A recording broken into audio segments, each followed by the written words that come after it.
I'm pleased to be joined today by Lloydminster Mayor Gerald Aalbers for taking some time to look back at the year that was.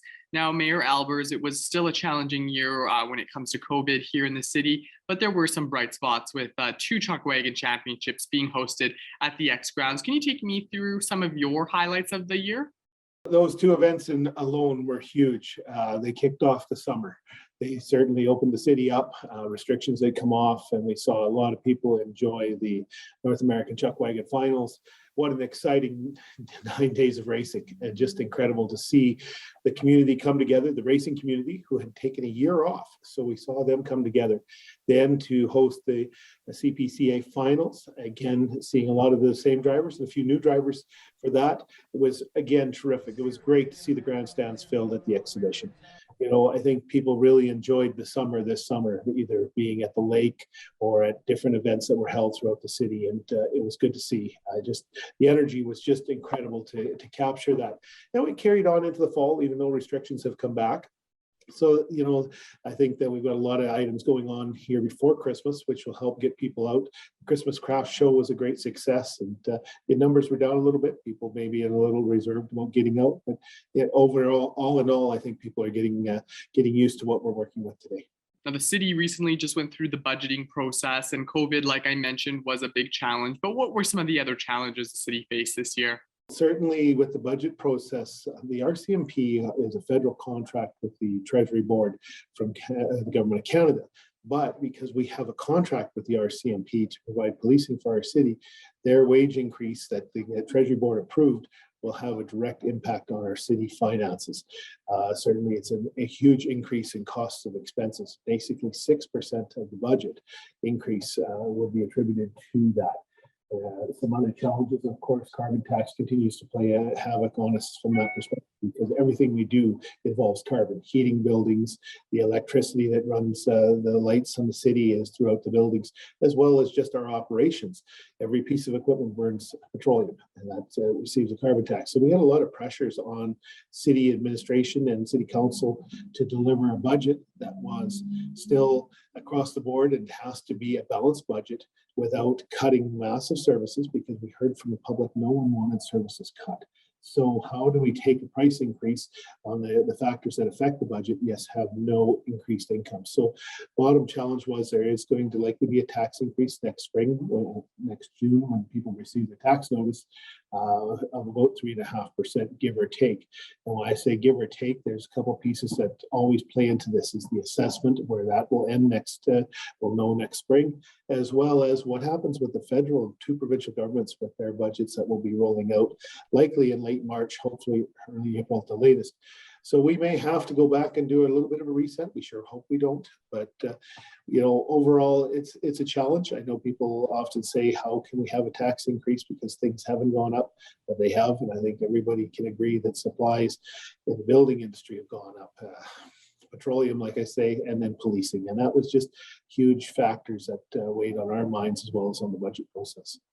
In 2021, the city broke ground on a lot of big projects here in the city, and some of them have even opened, and others will open early into 2022.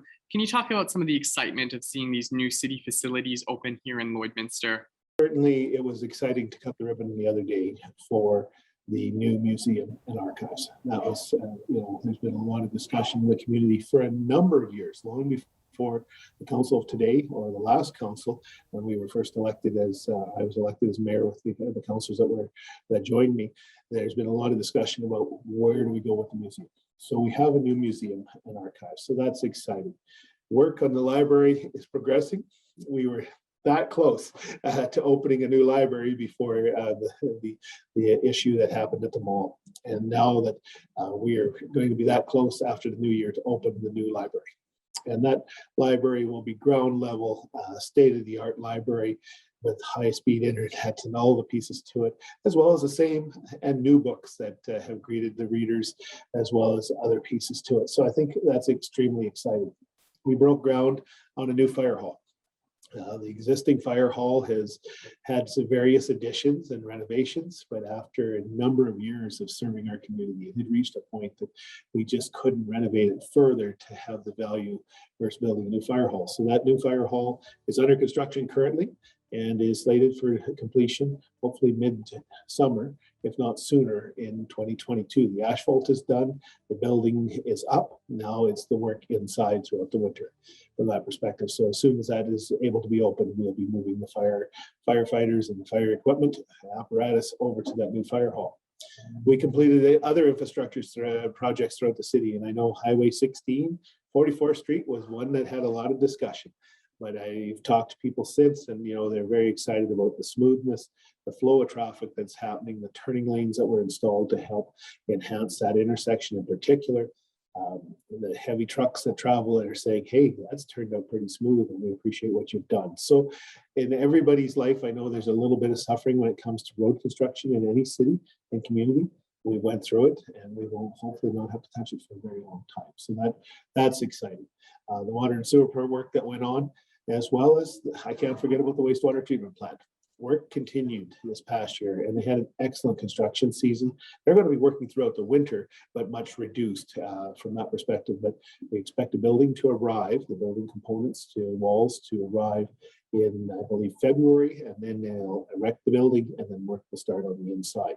So work has progressed steadily. We've had to alter a few things with the supply chain challenges, but overall, we delivered pretty much the entire capital budget that we planned for in 2021. When it got delivered on budget, if not under budget, we hope. So we'll wait for that final accounting back from the finance department at the end of the year to let us know where we stand. Now, as we look ahead to 2022, what are some things that you are looking forward to in the new year? I think that we're all wanting to move past and get COVID behind us, get people back to a sense of normality in their lives, where they feel comfortable going out to shop, dine, enjoy our local businesses to the fullest, and invite guests to our community, be it hockey, baseball, softball, for the chuck wagons. And we're going to have both sets of chuck wagon races again next summer. So extremely excited about that. So I think there's opportunities. We're going to be continuing to open and welcome new businesses to our community. I think the oil and gas industry has some very bright lights to it. They've dimmed just a little bit lately with the price of oil, but again, we know that's out of our control. So if we can take advantage of when the opportunity rises and respond to it, the oil and gas industry is responding each and every day to the challenges laid out by the federal government from emissions, and are trying to do their best to produce as low carbon, if not carbon-free oil in the industry that they work in. So those are great things. Agriculture, again, is hinged on the moisture. So we know that for the moisture we had, some folks did do very well in their harvest, I understand, compared to what they thought they were going to see. Cattle prices are fairly stable, which is a good thing. Agribition is just finished, and we're going to have some events at the exhibition going into the new year around agriculture, which will show where that true value is in the industry, and hopefully it'll continue to shine. So a lot of optimism in 2022. Hopefully things just continue to build. Just looking at recommendations from the economists from the government of Alberta and Saskatchewan, both are poised for excellent growth in 2022, which positions us very well. Well, thank you so much for taking some time to talk with me today, Mayor Aalbers, and I wish you Merry Christmas. It's my pleasure. I just want to wish everybody a very Merry Christmas and a Happy New Year and season's greetings, and hope that you enjoy it. But please remember, don't drink and drive.